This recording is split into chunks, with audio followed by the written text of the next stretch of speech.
how to restore voice recordings audio file from the backup on Samsung Galaxy S25 series.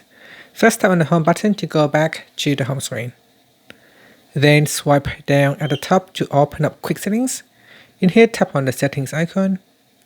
Next, we scroll down and tap on accounts and backup. From here, tap on restore data from Samsung Cloud. And then tap on the name of your device. After that, scroll down to the bottom and select voice recordings. Now you can see at the moment all the options are selected.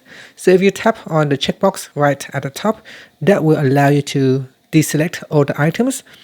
And then we go down and only select voice recordings to restore. Then tap on the restore button. And now just wait for the restore to complete and tap on done.